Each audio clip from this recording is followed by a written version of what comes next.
नमस्कार, आपके साथ मैं हूं दीपिका शर्मा और आप देख रहे हैं आज तक। पहली खबर से शुरुआत करते हैं। मुंबई में हुए 26/11 आतंकी हमले का मास्टरमाइंड और लश्कर-ए-तैयबा का चीफ हाफिज सईद पाकिस्तान की जेल में बंद है। यूएन की प्रतिबंध लगाने वाली कमेटी ने इस बात की पुष्टि की है और ये जानकारी दी है। उन्होंने कहा कि हाफिज टेरर फाइनेंसिंग के आरोप में पाकिस्तान की जेल में 78 साल की सजा काट रहा है। वो 12 फरवरी 2020 से जेल में बंद है। दरअसल यूएन सिक्योरिटी काउंसिल ने पिछले महीने आतंकी संगठन आईएसआईएल और अल कायदा से जुड़े रिकॉर्ड्स में कुछ बदलाव किए। इसमें उन्होंने आतंकी संगठनों के सदस्य, इनकी संपत्ति, इन पर लगे बैन और हथियार के जखीरे से जुड़ी जानकारियों की अपडेट की है।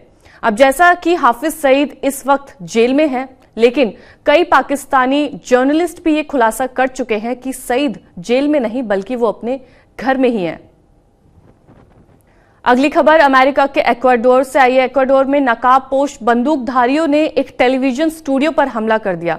एक न्यूज एंकर और दूसरे लोगों को बंधक बना लिया।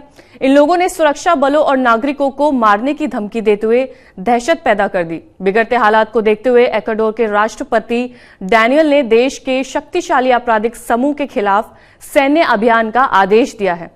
एक्वाडोर के सबसे शक्तिशाली आपराधिक आकाओं में से एक के जेल से भागने के कारण सुरक्षा संकट खड़ा हो गया है। एक्वाडोर के गुआयाकिन शहर में पिस्टल और डायनामाइट जैसे हथियारों से लैस लोग ऑन एयर शो में घुस गए, यानी कि जब कार्यक्रम देश भर में लाइव प्रसारित हो रहा था। उन्होंने चिल्लाते हुए बम से उड़ाने की धमकी दी। इस दौरान गोलियों की आवाज भी सुनी गई, जिससे पूरी इमारत में दहशत फैल गई।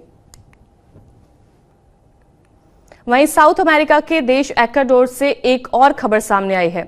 वहां की जेल से देश के सबसे खतरनाक अपराधी के फरार होने के बाद 60 दिन की इमरजेंसी लगा दी गई है। अपराधी का नाम एडोल्फो मासियान विलामर है, जो लॉस कोनेरोस गैंग का लीडर है।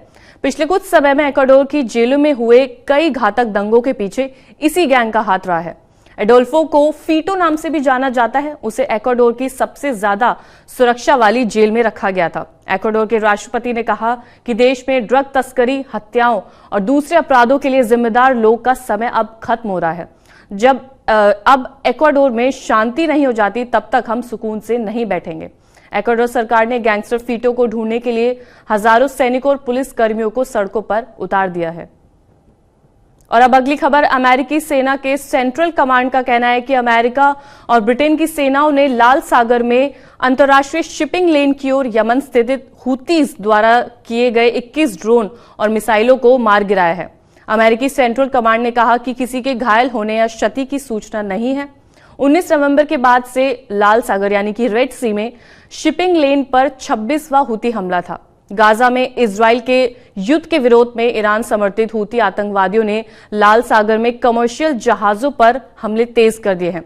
विभिन्न शिपिंग लाइनों ने अफ्रीका के चारों ओर लंबी यात्रा करने के बजाय परिचालन निलंबित कर दिया है। हुतीज ने तब तक हमले जारी रखने की कसम खाई है जब तक कि इजराइल गाजा में संघर्ष बंद नहीं कर देता है, और चेतावनी भी दी है कि अगर मिलिशिया समूह को निशाना बनाया गया तो वो अमेरिका के युद्ध पोतों यानी कि अमेरिकी वॉरशिप पर भी हमला करेगा।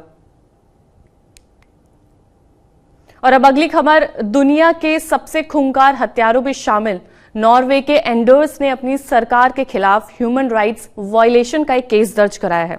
एंडर्स का आरोप है कि उसकी जेल में, वैसे तो वो जेल शानदार है, लेकिन तन्हाई की वजह से वो डिप्रेशन का शिकार हो गया है और अक्सर खुदकुशी के बारे में सोचता है।